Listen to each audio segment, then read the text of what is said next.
안녕하세요, 불량TV입니다. 오늘 전해드릴 이야기는요, 김민재 선수의 나폴리 이적을 기념하여 나폴리 21세기 최고의 수비수 탑 8을 선정하였습니다. 8위는 아미르 라흐마니입니다. 2021-22 시즌 나폴리에서 쿨리발리와 함께 주전 센터백으로 활동을 했고 2022년 여름 쿨리발리가 첼시로 떠나면서 이제 김민재 선수의 파트너 혹은 경쟁자가 될 선수 라흐마니. 실수가 적고 센터백 자리에서 모범적이며 전투적인 모습으로 동료들에게 지난 시즌 신뢰를 받은 그는 쿨리발리가 떠난 직후 나폴리 수비진을 이끄는 리더가 될 것으로 보입니다. 이미 코소보 국대에서도 주장인 만큼 자연스럽게 이끌 수 있을 거란 전망. 따라서 김민재 선수가 라인을 탄다면 이 라흐마니와 합을 맞춰야 할 경우가 많이 생길 거란 얘기입니다. 경쟁자는 김민재와 비슷한 시기에 영입된 브라이튼의 레오 웨스티고르보다 베테랑에 좀 더 가까운 후안 제수스가 될 것으로 보입니다. 7위는 순이가입니다. 2009년 나폴리가 선택한 풀백이지만 우리에겐 2014 월드컵에서 네이마르의 등부상을 입힌 선수로 유명한 순이가. 김민재가 유럽 진출 1년 만에 나폴리 이적을 앞두었는데 순이가 역시 유럽 진출 딱 1년 만에 나폴리로 입성한 유사한 케이스입니다. 24살에 나폴리로 합류한 그는 나폴리에서 임대 2시즌만 제외하면 7시즌이나 팀에 헌신한 선수였습니다. 무엇보다 나폴리가 2010년대 마짜리 감독 체제에서 꽃을 피웠을 당시 그는 3백의 일원이 되었고 특히나 2012-2013 시즌부터 나폴리의 주전 풀백으로 리그에서 수익급 실력을 내뿜었습니다. 이에 리그 6개의 도움 그리고 커리어 전체 가장 많은 시간을 소화했죠. 팀에게 2번의 코파 이탈리아 트로피를 안기면서 한때는 바르셀로나와 연결되기도 했던 그였습니다. 6위는 파우지 굴람 선수입니다. 알제리 부모님이 프랑스로 이민을 와서 낳은 굴람은 프랑스 축구 시스템을 배워 나폴리에 입성한 케이스입니다. 2016-2017 시즌 레프트백으로 10도움을 올리면서 나폴리 커리어 최고의 한 해를 만들기도 했던 그는 2014 월드컵에 나서기도 했습니다. 한국과의 경기에 나오지 않았지만 독일과의 경기에서 눈부신 공격 가담으로 독일 수비를 궁지에 몰아넣기도 했던 선수였죠. 2014년에 나폴리에 입단을 하면서 무려 8년이나 나폴리의 왼쪽 수비를 책임졌고 200경기 이상 뛴 레전드입니다. 2019년을 기점으로 이제 마리오 후이에게 주전 자리를 내주었죠. 2022 새롭게 굴람의 후계자가 될 선수는 우루과이의 마티아스 올리베라입니다. 최근 국대에 자주 뽑히면서 카타르에서 한국과 대결에 나설 수 있는 선수입니다.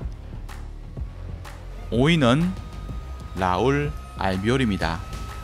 2022년 현재 스페인 비아레알에서 뛰고 있는 라울 알비올이지만 그가 가장 많은 선수 생활을 보낸 곳은 나폴리입니다.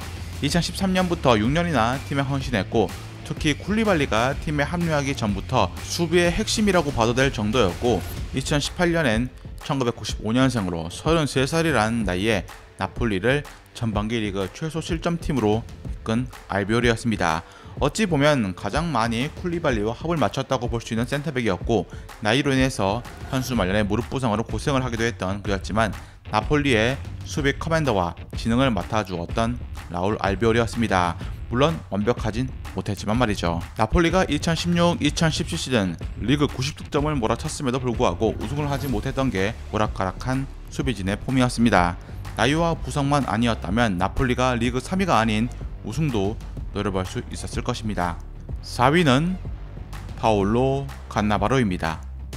이탈리아의 레전드 수비수 파비오 칸나바로의 동생인 파올로 칸나바로는 나폴리의 상징적인 인물입니다. 그 이유는 2000년대 초 나폴리가 2부 리그, 3부 리그에서 헤맬 때 그의 합류로 나폴리는 마침내 1부 리그로 갈 수 있었고 승격시킨 아주 중요한 선수였기 때문입니다. 25세 때 나폴리에 와서 무려 8년이나 함께했습니다. 나폴리가 성장을 하고 팀이 상위권에 올라갈 수 있도록 한 중요한 다리가 되어준 파올로 칸나바로는 2013년 베니테즈가 오면서 자리를 잃어야 했습니다. 그동안 마짜리 감독이 3백 수비를 주로 쓴 감독이었던지라 그의 입지는 빠르게 작아졌고 이듬해 나폴리를 떠나야 했죠.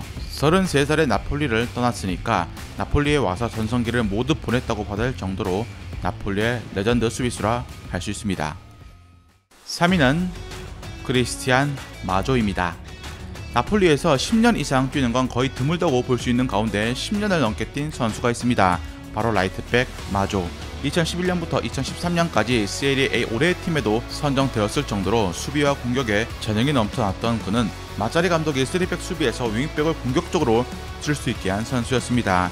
26세에 와서 윙백으로 뛴 건 29살 때부터였으니까 30살을 넘겨서도 엄청난 스태미나를 발휘한 셈. 그리고 2008년부터 2012년까지 매 시즌 공격 포인트 10개 이상을 양산을 했는데 레아 감독, 마짜리 감독이 그를 지도한 감독들 모두가 3백 중심을 전술로 운용한 탓에 빛날 수가 있었습니다. 반대로 보면 마조 때문에 전술을 윙백 전술로 갈 수 있었던 이유이기도 했습니다. 리 슈타이너가 2010년대에 빛났던 윙백이었지만 마조 역시 이에 못지않은 임팩트를 세리 A에 남겼던 수비수였습니다. 전성기 시절이던 2012-2013 시즌 나폴리에서 유일하게 아주리 멤버였던 이가 바로 마조였습니다. 2위는 디 로렌조입니다. 1993년생의 디 로렌조가 나폴리에 온 건 2019년, 마조가 팀을 떠난 뒤 진정한 오른쪽 풀백의 후계자가 등장한 셈입니다. 마조가 전성기에 10개 이상의 공격 포인트를 시즌마다 올려준 걸 그대로 디 로렌조가 해냈고 라이트뿐만 아니라 수비 전 포지션을 넘나들면서 활약한 점도 눈부셨습니다. 이적하자마자 팀 내 살림꾼이 되어버린 디 로렌조는 2년차에도 흔들리지 않는 활약으로 또 공격 포인트 10개 이상을 쌓아 사실상 2021년 나폴리 수비에서 공격 빌드업을 디 로렌조가 이끌었다 봐도 봐야 했습니다. 3년차가 되면서 마침내 리그 최고 수준의 라이트백으로 올라선 디 로렌조. 풀백 쪽의 공격은 디 로렌조가 몰빵이나 마찬가지여서 2022-23 시즌 역시 디 로렌조의 활약이 기대가 되는 부분입니다. 이탈리아가 월드컵에서 낭망한 가운데 클럽에 집중할 수 있게 된 게 긍정적인 면이랄까요. 과부하가 걸릴 뻔했던 디 로렌조에게 월드컵 기간은 중요한 재충전의 기회가 될 것입니다. 대망의 1위는 쿨리발리입니다. 나폴리의 최근 3년간의 성적을 보면 리그 6위, 5위 그리고 지난 시즌 3위까지 올라섰습니다. 특히 감독 스팔레티 합류 후에 나폴리의 전력이 큰 폭으로 올랐다는 증거. 그 중심에서 단단하게 수비진을 책임진 것은 쿨리발리였습니다. 쿨리발리는 나폴리에서 8년이라는 시간 동안 2번의 리그컵 우승을 경험했지만 리그 우승은 한 번도 해보지 못했습니다. 특히 2018년과 2019년 2년 연속 리그 2위에 그친 건 뼈아팠죠. 그만큼 최근 5년간 나폴리 리그 성적을 보면 우승과 가까워지고 있다는 것을 알 수 있습니다. 항상 가로막은 것은 유벤투스였지만 말이죠. 나폴리가 우승형의 성적을 그리는 데는 수비가 중요할 수밖에 없는데 이 상황에 첼시로 이적하면서 쿨리발리의 공백은 눈에 불 보듯 뻔하다는 게 여론. 얼마나 김민재 선수가 이 부분을 메워줄지는 아직 미지수입니다. 하지만 나폴리가 다음 시즌 리그 4위권 내에 들어가게 된다면 김민재가 쿨리발리를 대체했다는 호평을 받을 수 있습니다. 쿨리발리를 대체한 자, 얼마나 멋진 타이틀인가요? 즐겁게 보셨다면 구독과 좋아요 클릭을 부탁드립니다.